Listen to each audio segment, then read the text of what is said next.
It's pretty wild to think about, right? Your DNA has 3 billion letters in its code, and a single typo, just one, could be the difference between health and a serious disease. So today, we're going to dive into how AI is giving us these incredible new tools to finally read that code and find the clues hidden inside. Okay, so that really is the million-dollar question. We've got this massive book of life, our genome, and a tiny little change in one letter could be linked to something like glaucoma or a heart condition. But how in the world do you find that one specific needle in a 3 billion letter haystack? All right, let's get into it.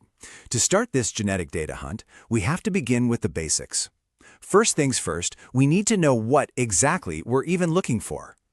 So, in the world of genetics, that what, the thing we're trying to understand, is called a phenotype. It's really just any trait you can see or measure.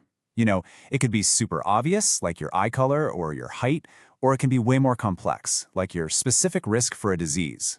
That's our target. And for a long time, the go-to tool for this hunt has been something called a genome-wide association study, or GWAS for short. The best way to think about it is like a huge systematic search. You're scanning the DNA from thousands, sometimes millions of people, and you're checking all these genetic addresses one by one to see if any specific variations show up more often in people who have the disease you're interested in. Now, GWAS has been a total game changer, but it has a weakness. It tends to like things simple. And, well, biology is anything but simple. It's messy, it's complicated, and it's absolutely full of noise. See, here's the thing. Our traits aren't just about genes working in a vacuum. You've got factors like age, sex, all these things that have these weird, complex, non-linear effects. They don't follow a nice, clean, straight line. And the traditional models, they can get totally tripped up by all this biological noise. They might just miss the most important clues hiding right in plain sight. So, to deal with this messiness, researchers came up with a really smart AI called DeepNull. It's designed to actually understand these complex real-world relationships. And check this out. On the left, when the data is simple and straightforward, you can see the old method and DeepNull are basically tied. But look at the chart on the right. When you throw in the kind of complexity you find in actual biology, DeepNull just pulls way ahead. It's like it can see the path through a tangled forest while the old methods are still stuck at the entrance. And this isn't just some theory, okay? This is from real-world data. When they unleashed DeepNull on actual patient data from the UK Biobank, the results were just incredible. For predicting the likelihood of glaucoma, DeepNull found 46% more significant genetic locations than the old-school method. I mean, that is a massive leap forward. It means we're getting way, way better at figuring out who's really at risk. Okay, so we've got a much better tool for finding the clues. Awesome. But that just reveals the next big problem. What happens when the labels we're using, the phenotypes, aren't perfect? What if we need to let the data speak for itself? I mean, just think about it for a second. Labeling someone as either has the disease or doesn't have the disease is, well, it's pretty crude, right? Biology is almost always a spectrum. Plus, how are you ever going to get a doctor to sit down and create detailed labels for 1 million people? You can't. It's a massive bottleneck. And this is where AI phenotyping just completely changes the game. Instead of those clunky yes or no labels, we can just feed the AI the raw data itself, like here's a detailed scan of an optic nerve or a lung function curve. The model then learns all the important patterns on its own and spits out this super precise, scalable score. So now you get a much richer picture, and you can do it automatically for millions of people. Problem solved. But okay, what if we could take it even one step further? This is where a technique called Reglet comes in, and it uses something called unsupervised learning. This is wild. It means you don't give the AI any labels, not a single one.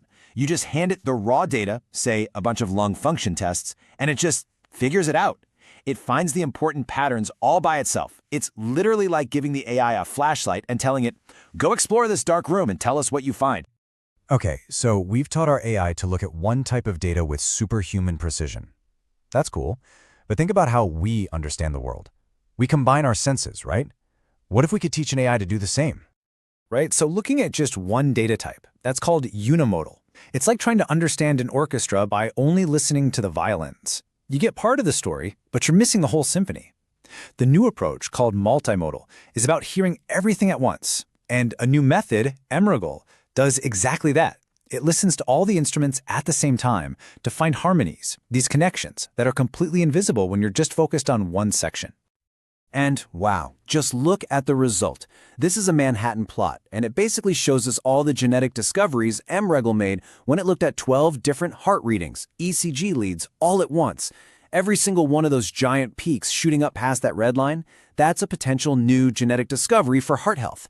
By putting all the data together, it's finding stuff that was just impossible to see before. Let's actually quantify this, because the numbers are pretty staggering. So MREGL's confirmed 122 known genetic links, which is great, but it also found 20 totally new ones. And get this, it found 30 genetic markers that were completely invisible when scientists looked at each data stream on its own. That's not just a little better, that's a whole new level of discovery. So, what's the big deal? Why does this all matter? Well, because this kind of deep genetic insight leads directly to better medicine. This new knowledge was used to build a way more accurate risk score for atrial fibrillation, a common heart condition. And that means we can identify people at high risk way earlier and hopefully intervene before something bad happens. This is how that fundamental science actually ends up saving lives. So what a journey, right? We've basically watched the scientific toolkit for understanding our DNA level up again and again, with each new idea building on the one before it. I mean, think about it. We went from those early, simple searches with GWAS to getting a whole lot smarter about seeing through the biological noise with DeepNull. Then we took a huge leap and let the AI create its own, much better labels. And finally, we taught it to combine all its senses with MREGL. Every single step has peeled back another layer of the onion, getting us closer to the real biology underneath. So what does this all mean for the future?